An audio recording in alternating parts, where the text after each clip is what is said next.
Dr. Friedman is our guest, and we hope you'll join us.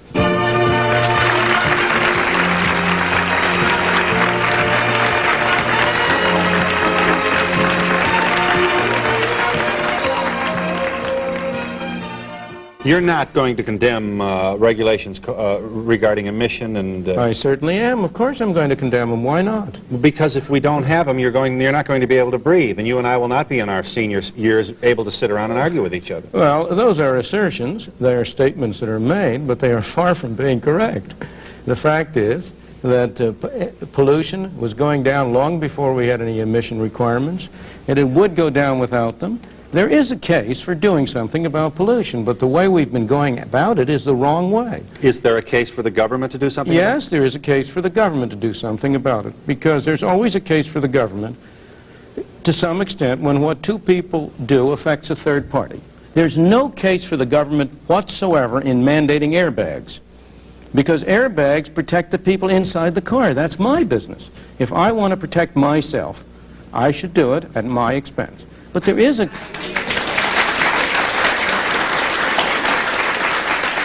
But there is a case for the government protecting third parties, protecting people who have not voluntarily agreed to enter.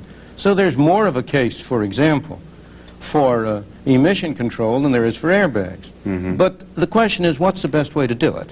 And the best way to do it is not to have bureaucrats in Washington write rules and regulations saying that a car has to carry this, that, or the other. The best way to do it is to impose a tax on the amount of pollutants emitted by a car and make it in the self-interest of the car manufacturers and of the consumers to keep down the amount of pollution in that way. But how would you put a monetary value on particulate matter which is emitted from the end of an exhaust pipe? You do it now. What do you mean, how do you do it?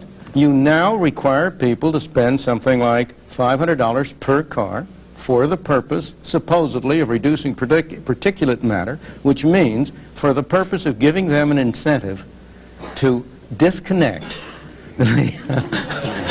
the equipment that's supposed to reduce pollution. You mean the owner? People are going out of their way. Yeah. Same with the buzzer. I assume that you... have you ever met Ralph Nader? Of course. I've debated Ralph Nader many times. And I assume you feel that... what is it that troubles you about him? I think he's wrong.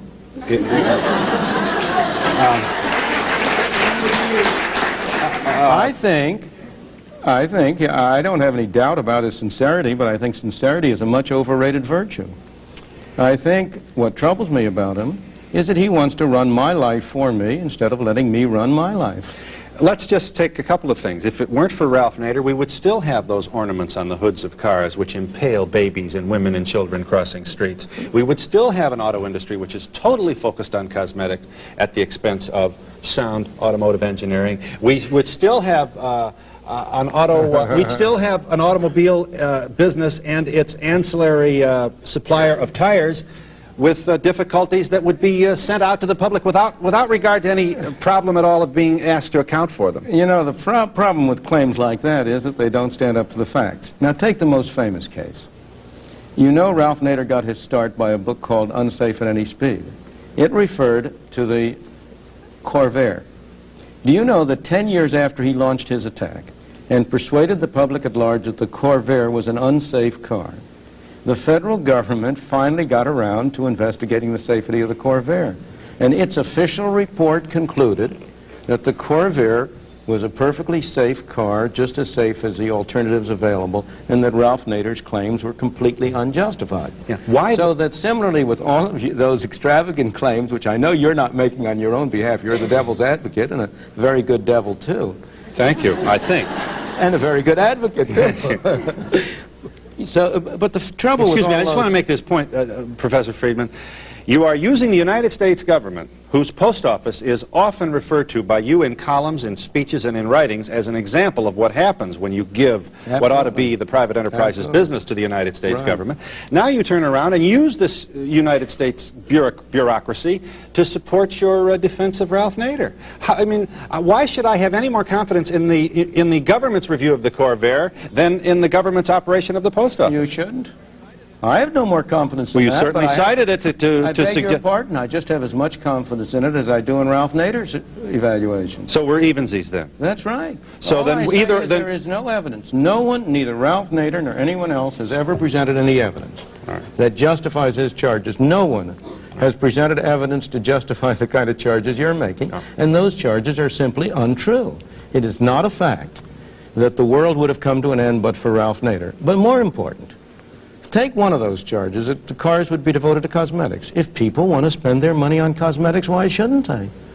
You mean to say you should be prohibited by the government from doing whatever you do to have to give a nice cosmetic image to your viewers? No, I guess I'm thinking that if we just leave it to Detroit, if we had just left it to Detroit in your own laissez-faire and you're wearing your Adam Smith tie today. Always wear it on TV. I know. Let me tell you what I think. Let's just you tell me what's wrong with this. Sure. If we just, you know, tell now Ralph Nader to go somewhere else and complain. Sure. And let's let Detroit and the free enterprise system handle this. Here's what we would not have. We would not have collapsible steering wheels. We would not have padded dashboards. We would not have spring-loaded ornaments that bend back so that you minimize injury in the case of hitting a pedestrian.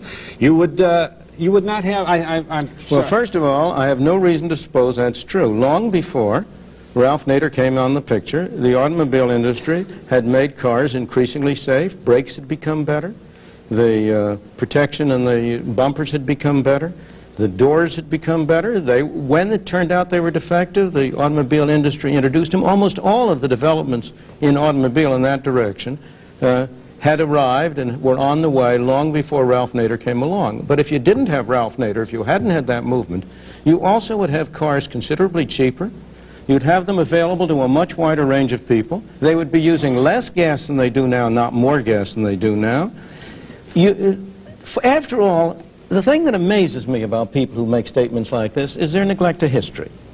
This country went for close to 200 years without a Ralph Nader and without these regulations. And that was a period in which this country had its greatest growth, in which people streamed to it from all over the world and were able to make a better life for themselves and their children. If you take the automobile industry in particular, since Henry Ford really revolutionized it, it transformed the nature of life in this country. The automobiles improved tremendously. They came down in cost relative to other goods.